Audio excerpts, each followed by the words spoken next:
Welcome to the show, Nadine Coyle. How are you? I'm good. You've had a busy old week, haven't you, this week? Yes, it's been really, really busy. Loads of promotion. But it's good to be back and you kind of get to see everybody that I haven't seen for a while. And last night you did GAY. Yes. What time did you end up going on? We went on at about 2 o'clock this morning, 2 a.m. Oh, you so look by the time great we for come it. off, I don't feel. I think it's one of those kind of surreal. I'm like, oh, still just keeping going. Have you had any sleep yet? A little bit. A little bit of sleep, OK. All right, so how are you enjoying being solo, then?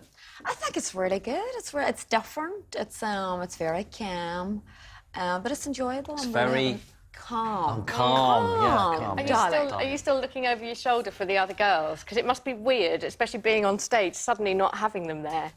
It is at the beginning in interviews and stuff, you know, when someone's asking you a question and you kind of sit there and you assume someone's going to jump in and start talking and nobody does, and I'm like, oh yeah, that's me, I'm slow. But it's good. And then the live band that we've got, there's like 12, 13 people there. So I've got a whole load of backing singers and people that kind of keep me company on the stage. I'm being told in my ear it was the first time you all performed together live a thing. Is that right? Or, yes, we done Paul O'Grady on Friday night. Oh, yeah. And then we done last night the proper live show. It was a whole big deal and it was really good. It was Is really that you good. from last night there? Yes. Oh, what a great outfit. It's beautiful. What a horrific facial. So when you perform, though, I know Lisa just said, what would you prefer being? Would you prefer performing on your own, or do you prefer performing with 5 of you? Well, I prefer performing with the 14 of us. There's 14 now on stage, so there's just a load of stuff going on. Right. And then when it's with the girls, there's loads of dance routines and dancers and stuff like that. So it's different. It's a nice change. Are you touring? I've actually got an email here from Alex who said, no, it's from, I can't find it now.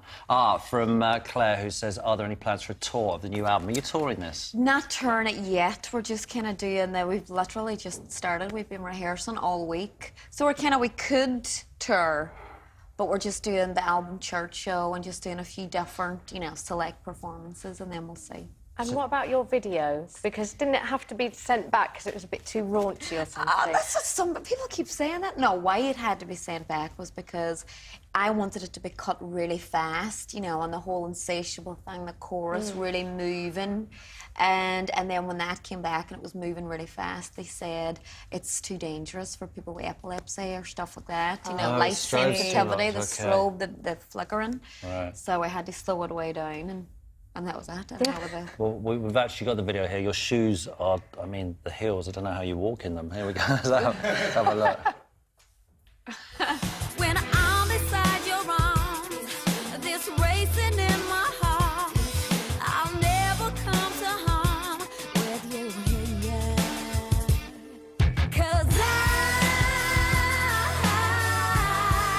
can never get enough of you, and every little thing you do, you're insatiable. It's like, whoa, who knew that I had so much more to give?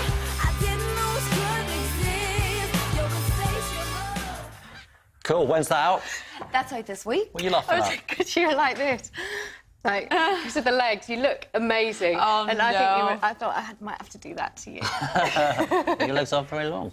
Congratulations. or shall I congratulate your parents? Yeah, I'm not sure. maybe. Either way. Now, I feel under pressure to ask you. I've got to ask you about you and Girls Aloud falling out Yes. because it's in all the papers. Which one do you hate most? No, because I haven't decided who I am yet. Team Nadine, Team Sarah, Team Cheryl. Have you all fallen out? What's the story? There's no falling out. There's literally, I think 2002, it all started, that the issue, I was going solo, and then 8 years later, still in the band, but that story continues to grow. It's kind of like an avalanche. It just keeps getting more and more ridiculous and out of control. So I just keep saying the same thing over again, and hopefully if I repeat myself enough, then people Not will a actually chance. believe. The press will keep doing it. It's a good You story. see? It's But- a losing battle, Yeah, it so is. there's no point in even fighting it. But can I take you right back to the beginning? Was it hard when you were all thrown together to actually... Because didn't you all win individually to make up a girl band? That's how it worked back in those days. It was kind of like, Hard to be they put do with your... people you don't know, all become friends, was it? Or Well, it was different because it was an audition process, and there was 12 girls and 12 boys, and it was stripped down week after week. So you could, you seen your best friends and people who you shared rooms with, and their dreams getting snatched away. So it was wild dramatic every 2 weeks. And then, so by the time I think when the band actually came together, there was it wasn't even a sense of relief. It was a sense of, it was kind of bittersweet because you've seen all your friends go and it was devastating, but you were in the band, so it was like, how do you really feel about it? And then it was just, we just started working and didn't stop since then. you now live in the States, do you? Yes, I have a bar restaurant out in... You live in LA? Yes. Tell us about it, please. It's a bar restaurant. Yeah. It's on the beach and on the Pacific Coast Highway. So it's somewhere you can get loads of kind of our home comfort foods. And have you brought your family out to run it? Yes, they're all out there running it, except for my mama, who's at the house watching. And yes, they're all out there. My younger sister, works out there, and everything's kind of... We have a bar manager from London. And you're engaged to an ex-American gridiron footballer, is that right? Yes. Yeah. Is he massively famous in America? Does everyone know who he is? Is he It depends on where you go. It depends on where you go. People hear Andy football or anybody from LA. He used to play for UCLA. So people are like, oh, UCLA, and all that kind of football camaraderie stuff.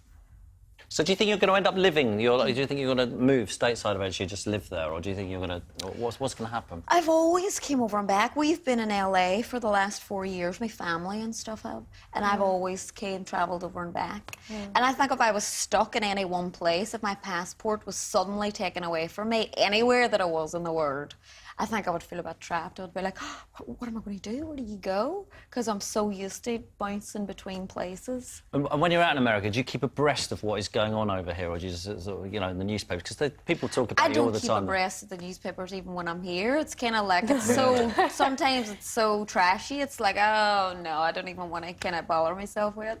But you've just been like a whirlwind of gossip ever since Girls Aloud came together, haven't they? Every week they're writing stories about you. Yeah, there's something in that, that kind of the thing. There has been a thing that I was leaving, or there was some kind of difference made from 2002. So it's just kind of the same thing, rehashing again and again. Can I just ask one more question, though? Cheryl is huge, right? In this country now, she's absolutely enormous. Does that change the dynamic at all of Girls Aloud? Because she's so famous now, isn't she? I think with Girls Aloud, the beauty of that was everybody had a role, and we didn't sit down and actually define the roles. It was just, it came very natural. Some person was the talker, some person, dealt with the lawyers or the accountants, another one dealt with something else, somebody was in the studio. So it was just it was very understood that everybody had their roles, and that was it. Everything just worked out really well.